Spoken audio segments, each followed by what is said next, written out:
but I'd say putting is pretty good. Sir, can I ask you just one more trade question? There were some tweaks to the Vietnam deal where they're going to have some zero tariff items that can come into the United States. Yeah. Why was that change made? I don't know. That's just there's a handful of things like coffee, etc. The type of stuff we don't make in the United States or grow, like climatologically we can't. So it makes sense if people are going to do a deal with us, we'll give them a good deal there. But overall, 20% on Vietnam. And we want to get coffee down a little bit.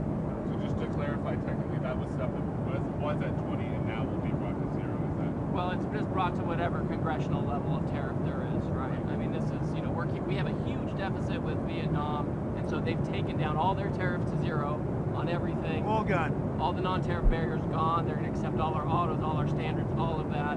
We have 20%. Which, by the way, on people them. said impossible to get. They did say impossible. They're all gone. Yep.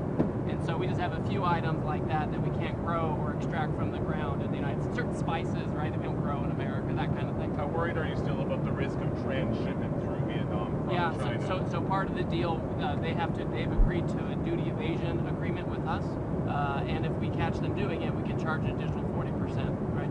On top of the 20? That's right, yeah. And that's an executive order that's already in place. So, You guys have a very interesting couple of days. We have Japan, and then we have South Korea, but we have China coming, and it's going to be very interesting. I have a lot of respect for President Xi, and we are going to, I think we're going to come away with the deal, but I really feel good. Our country is doing so well economically. It's doing so incredibly well. The Democrats should let it open. I guess they don't do that because it's doing so well. It's too bad, but on the macro scale, it's not having that kind of an effect. We just want people to get paid. We think it's very unfair. And how about the man that put up $130 million to make sure our military got paid? This, you won't tell him? I won't tell you, but this is a person that called me that said, sir, I'd like to make a contribution of any difference needed for the United States military. I said, I don't know, that could be a big number. And we worked it out. It was about $130 million, and he wrote a check for $130 million because he's an unbelievable patriot, and that's what it's all about. So we're going to have a good time over the next 2 days. Get a little rest. One, sir.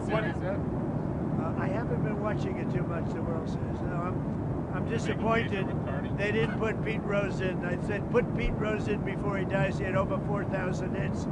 They didn't do it. And with all the gambling you see now, I mean, give me a break.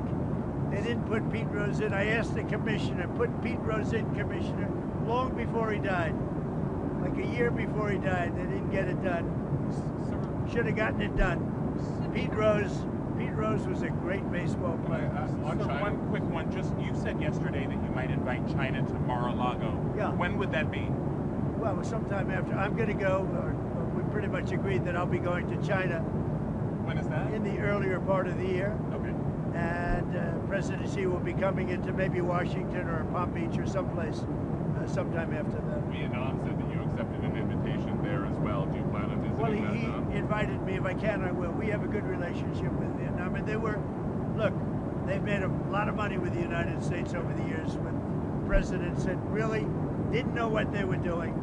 But now, as you know, Vietnam is not charging us tariffs. And that's a big step. And based on that, I would.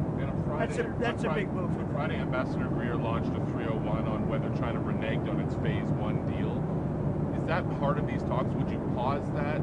How connected is that to the Thursday talks and the talks you've been having? It may be a part of the talk, but it may be a part of just the negotiation. That was a separate deal from before, and there's a lot of view in the United States that they didn't keep aspects of that deal. So we're just looking into it. That's continuing, but we're really focused on. If all works out well, I'm sure they'll be able to talk us out of it. You agree? We'll see. I think so. It's up to you, sir. I have a feeling they'll talk us out of it. You long said that you have a great relationship with Xi Jinping. You really get along. Yeah. Could you just elaborate on that? What about your relationship is so great, and what about him? I just like him. We were obviously that was hurt pretty badly by COVID when COVID came in through Wuhan. Everybody knows that. I always said it. I said it right from the beginning. So that had an impact, but an impact for a lot of reasons. Number one, we didn't get to speak as much because we're all busy getting out of that nightmare. But no, I think I have a very good relationship, as good as anybody, and I would say that likewise with him. Thank you very much, everybody. Thank you, Mr. President.